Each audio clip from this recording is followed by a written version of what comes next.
Oke, Assalamualaikum warahmatullahi wabarakatuh. Ini adalah recording untuk pertemuan pertama mata kuliah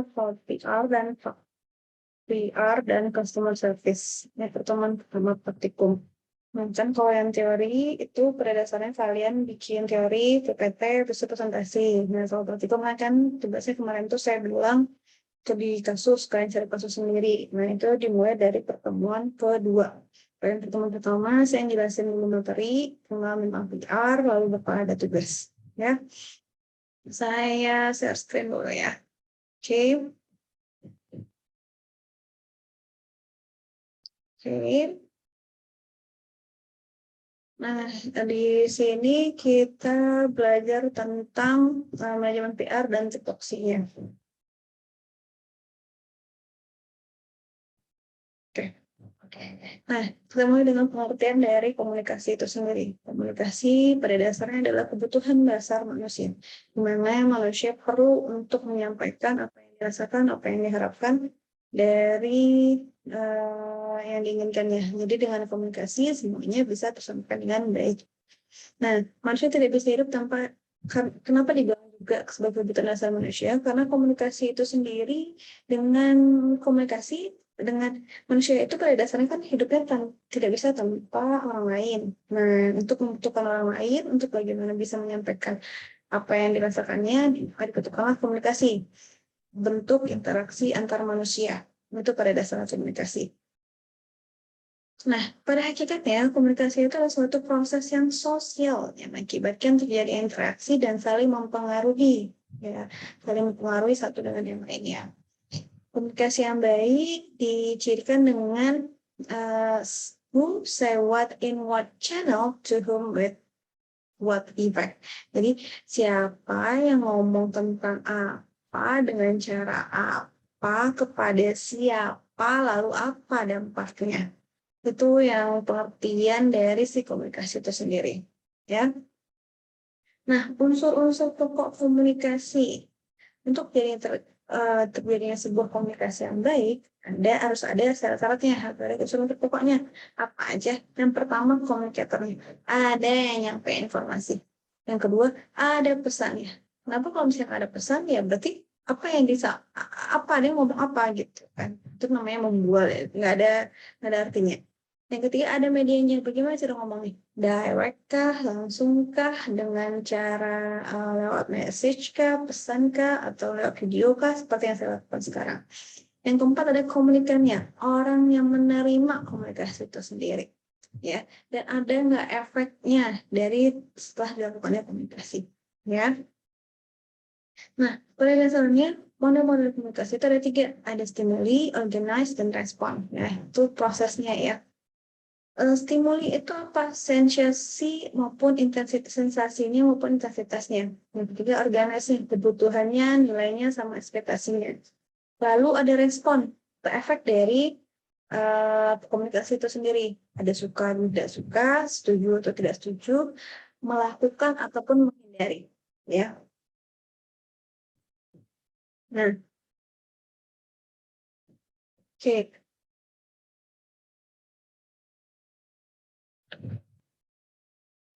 Sebentar.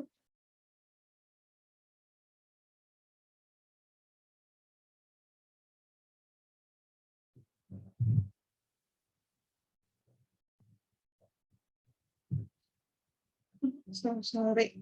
Ya.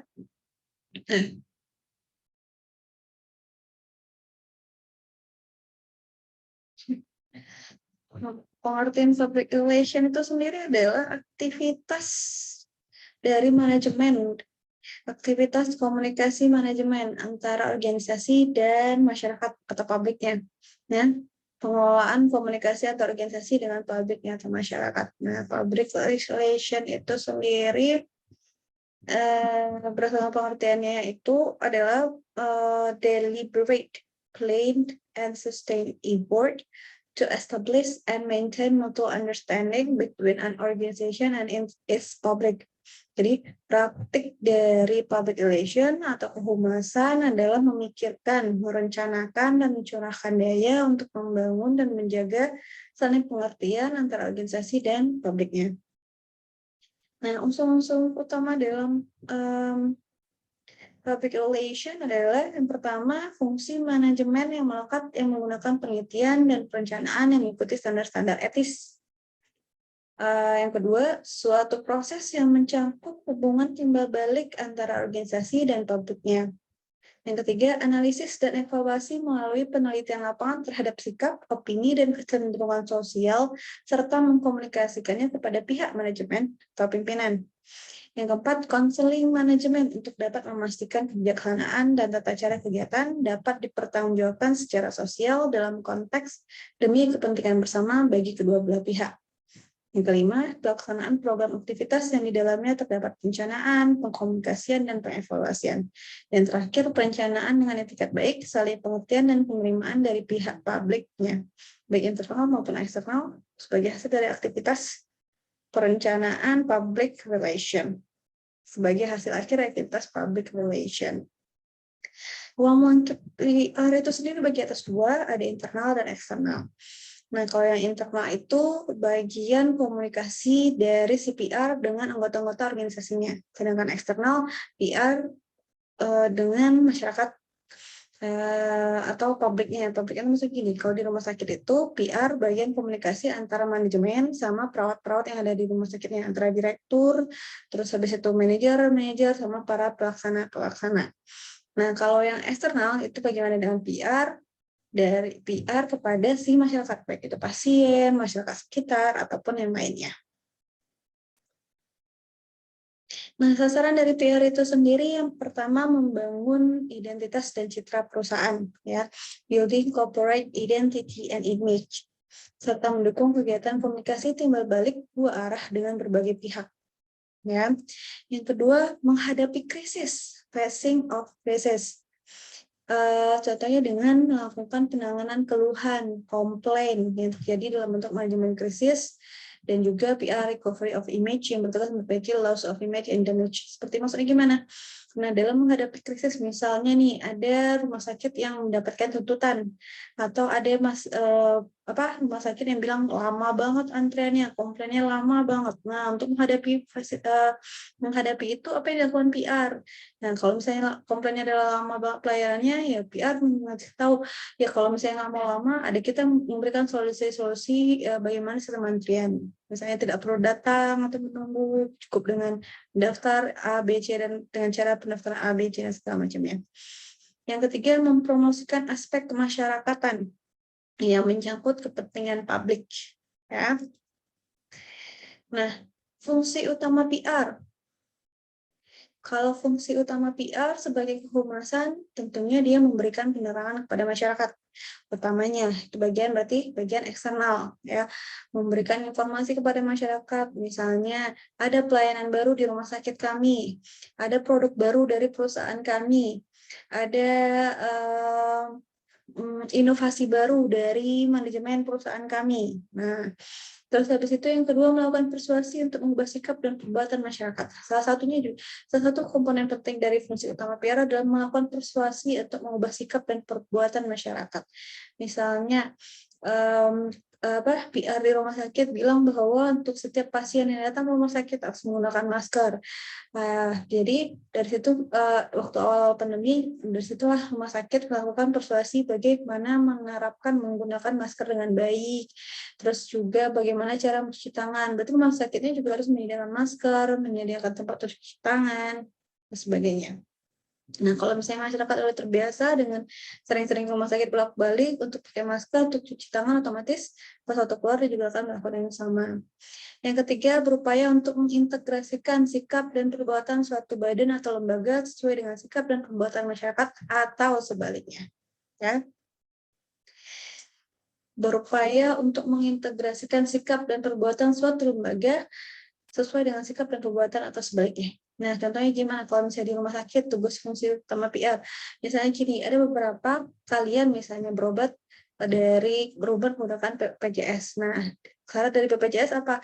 Harus datang ke PPK 1 dulu atau klinik awal dulu, klinik pertama dulu ya, untuk minta rujukan. Jadi nggak bisa datang langsung kalian ke rumah sakit, karena dari klinik pertama siapa tahu kalian cuma batuk pilek biasa yang bisa ditangani oleh dokter umum, nggak perlu langsung ke rumah sakit yang ditangani oleh dokter spesialis. Kalaupun mau ke dokter spesialis harus tahu dulu ini mau ke penyakit dalam, mau ke dokter paru, ke dokter bedah, atau ke dokter siapa. Nah, jadi upaya dari salah satu upayanya seperti itu. Nah, habis itu apa? Dari situ berarti kan kalau misalnya nggak kayak gitu berarti nggak bisa diterima oleh BPJS. Nah, PR memberikan penjelasan yang seperti itu. Ibu ini tidak bisa diterima di sini kalau nggak ada rujukan. Kalau misalnya ibu sudah ada rujukan, ibu baru bisa berobat di sini. Seperti itu ya. Nah, dan akibatnya gimana? Sikap masyarakat, buat masyarakat juga berubah. Jadi kalau misalnya mau berobat ke rumah sakit pakai BPJS, ya harus pakai ke PPK 1 dulu, yang seperti itu. Nah, atau misalnya ada peraturan pemerintah di mana masyarakat sebaiknya menggunakan BPJS misalnya. Kan kalau misalnya kalian ke rumah sakit rata-rata pada nanya mau pakai apa Bu? Pakai asuransi umum atau BPJS?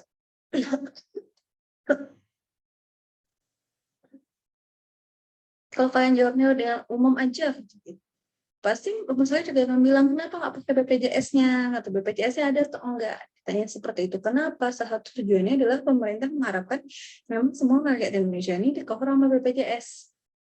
Ya, tapi bukan berarti masyarakat nggak bisa memilih. Kalau misalnya saya nggak mau pakai BPJS, obatnya gini ya, ya udah, itu kan hak setiap orang. Nah, fungsi PR menurut Katnip dan Center serta Canfield ya, menurut Catlip, Center sama Canfield ya. Yang pertama menunjang aktivitas utama manajemen dalam mencapai tujuan bersama. Jadi PR ini berfungsi sebagai perpanjangan tangan dari manajemen, dari direktur, dari manajer-manajer. Karena kalau misalnya bayangin kayak rumah sakit M Jamil, berapa ratus orang karyawannya. Nah, PR berfungsi menyampaikan apa yang diinginkan, apa yang diharapkan, apa yang menjadi tujuan-tujuan utama atau program-program apa yang akan dibuat oleh si direktur utama kepada semua pasien-pasiennya atau semua karyawan-karyawannya. Kalau misalnya itu fungsi PR secara internal. Nah, yang eksternal gimana? Itu juga nggak mungkin kan direktur rumah sakit M Jamil yang bilang ke seluruh warga di dekat rumah sakit M Jamil atau seluruh pasien yang di rumah sakit M Jamil. Dia harus ada tim PR, dengan media-media PR, dengan cara-cara PR untuk menyampaikan misalnya apa yang harus menjadi perhatian direktur rumah sakit M Jamil. Misalnya apa? Harus buang sampah, di di tempat sampah, tidak boleh merokok, parkir jangan sembarangan, sebagai macam itu contoh yang kecil aja. Yang kedua, membina hubungan yang harmonis antara badan atau organisasi dengan publiknya yang merupakan kelayak sasaran. Nah, fungsi PR adalah yaitu contohnya gimana? Membina hubungan antara si organisasi sama misalnya rumah sakit dengan si pasien-pasiennya. Misalnya ada komplain dari pasien, misalnya gitu. Pasien, saya mau komplain, saya mau marah-marah sama direkturnya. Tapi sebelum sampai ke direktur, kata pasien sebelum sampai ke direktur, PR yang ngadepin dulu, kenapa Bu Om? Kenapa Ibu marah-marah? Kenapa bagian apa Ibu yang nggak puas? Apa yang bisa saya bantu? Itu fungsi PR. Kecuali kalau misalnya sampai hal-hal yang tidak bisa ditangani oleh PR, barulah sampai ke direktur atau manajemen lebih tinggi. Ya, lagi masih bisa dihandle oleh PR. Iya, misalnya saya nggak berarti saya udah 2 jam nunggu tapi nggak ada dikasih kursi. Nah, itu kan berarti kan urusannya nggak terus sampai ke direktur yang turun tangan ngasih dia kursi pasien itu. Kan bisa dilakukan oleh PR. Nah, seperti itu ya. Terus juga fungsi PR itu menjaga hubungan harmonis antara badan dan organisasi dan publiknya. Contohnya gimana hubungan antara antara Dinkes dengan rumah sakit antara rumah sakit sama perusahaan-perusahaan yang menyediakan alat-alat rumah sakit, misalnya memberikan yang ada punya alat CT scan, terus habis itu alat untuk operasi katarak dan segala macam ya. Yang ketiga, mengidentifikasi segala sesuatu yang berkaitan dengan opini, persepsi, dan tanggapan masyarakat terhadap lembaga atau organisasi yang diwakilinya atau sebaliknya. Ya, seperti yang saya jelaskan tadi ya. Yang keempat, melayani keinginan publik dan memberikan sumbangan, saran kepada pimpinan, manajemen, demi tujuan dan manfaat bersama. Karena PR yang berdekatan dengan si pasien, dengan si khalayak, otomatis PR tahu apa yang bisa, hal-hal yang diinginkan, yang dibutuhkan oleh layak. Oleh karena itu, PR bisa menyampaikan kepada manajemen atau direktur, pasien tuh maunya seperti ini loh, pasien tuh maunya yang kayak gini loh, gitu.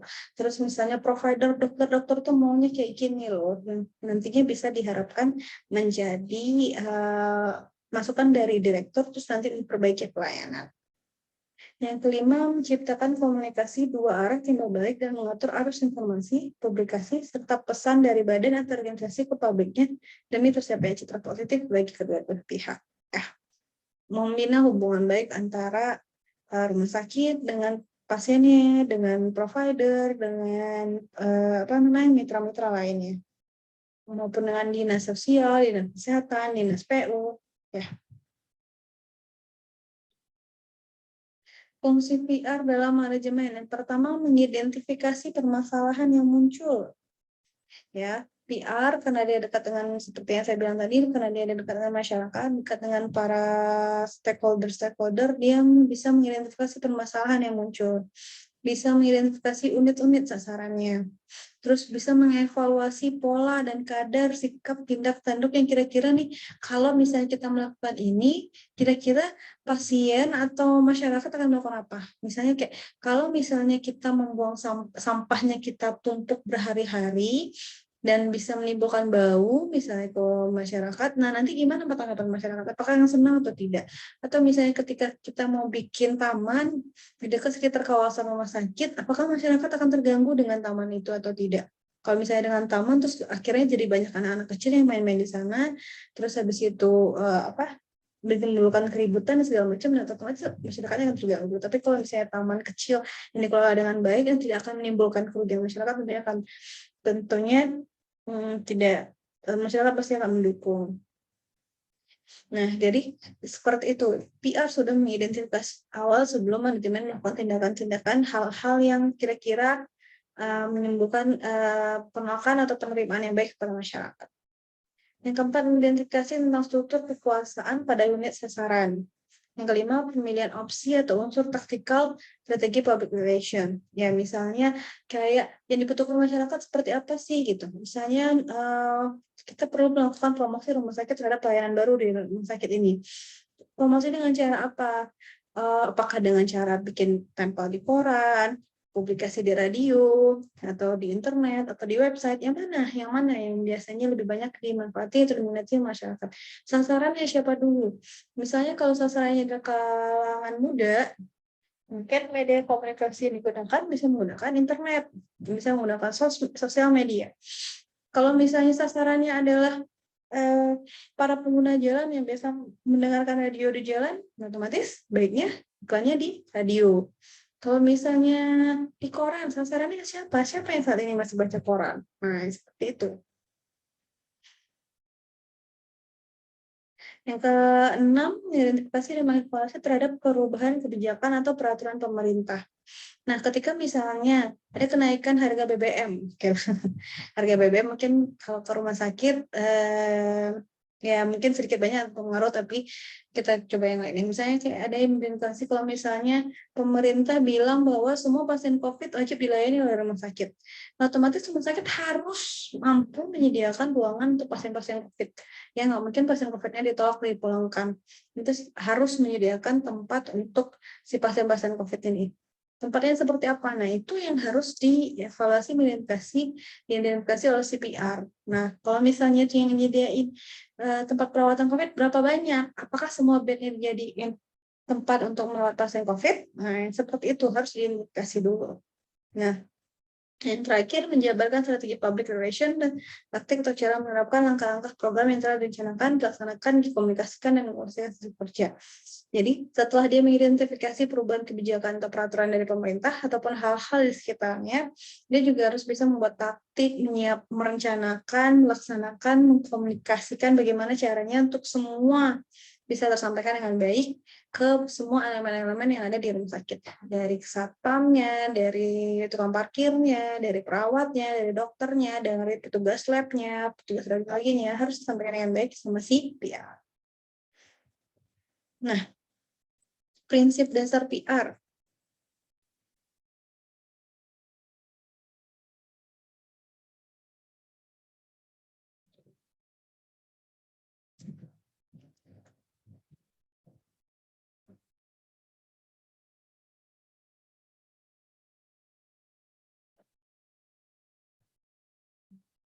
Oke. Prinsip dasar PR yang pertama menunjukkan kegiatan tertentu atau action.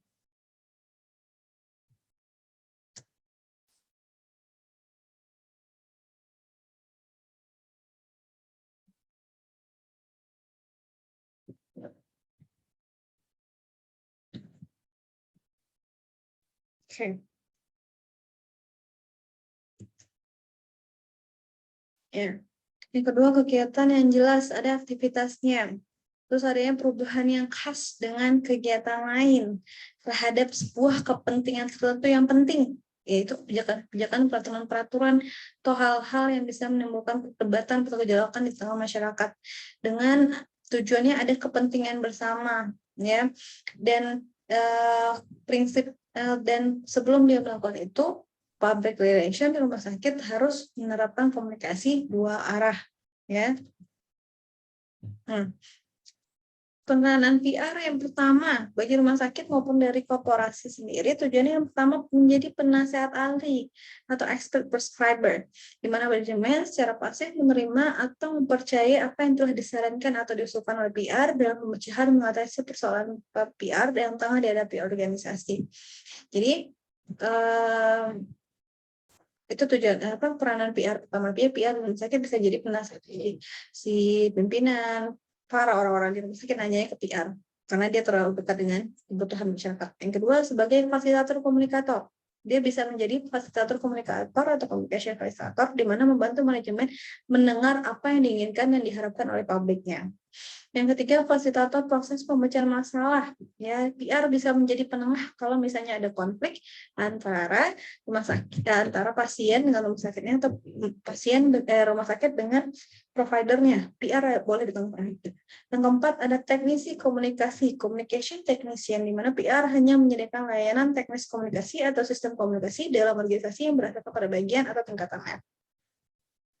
Nah, konsep dasar dan teknis kemampuan PR ini pada dasarnya itu ada 3. Dia bisa jadi sebagai managerial skill, terus juga ada human relation skill, dan technical skill. Ya. PR ini diharapkan menjadi mata dan telinga serta tangan kanan dari top manajemen, jadi dari direktur organisasi. Ya. Nah, kalau untuk managerial skill yang diperlukan tuh dia perlu konseptualnya lebih banyak. Jadi kalau PR sebagai kemampuan PR yang sebagai managerial skill, dia harus bisa konsepnya harus lebih banyak. Nah, ini sama kayak tadi expert prescriber, ya, penasehat ahli, ya. Yang kedua, PR yang punya kemampuan sebagai human relation skill, di mana dia harus punya konsep dan juga teknisnya harus sama banyak.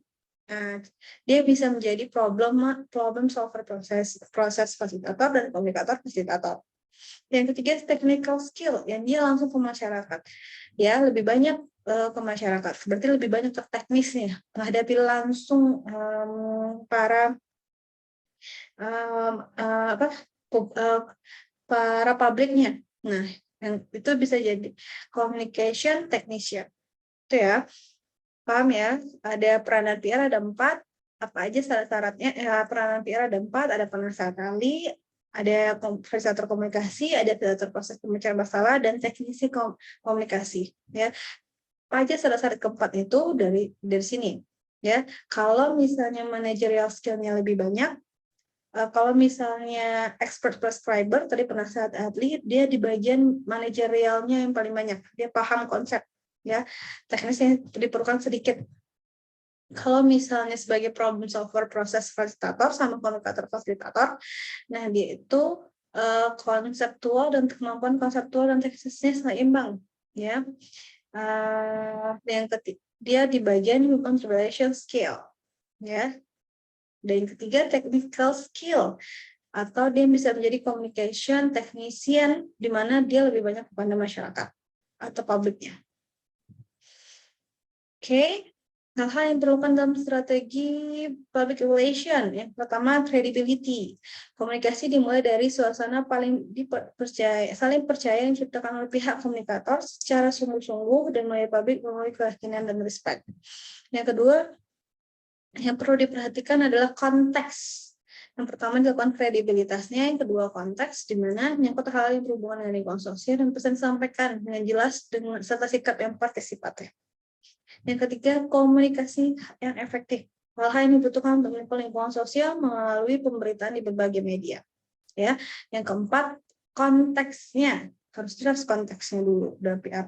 Atau apa isi pesan yang ingin disampaikan. Jadi, hal yang perlu diperhatikan dalam public relation pertama, kredibilitasnya, bisa dipercaya atau tidaknya, konteksnya, ya, menyangkut hal yang berhubungan dengan lingkungan sosial atau tidak, atau hal-hal yang penting disampaikan dengan jelas dengan sikap yang partisipatif. Yang ketiga, komunikasinya efektif, jadi tidak berbelit-belit, tidak bertele-tele, tidak panjang lebar, ya.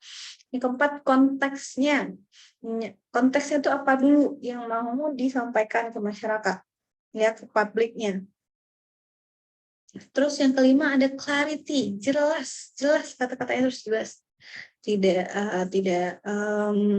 kebanyakan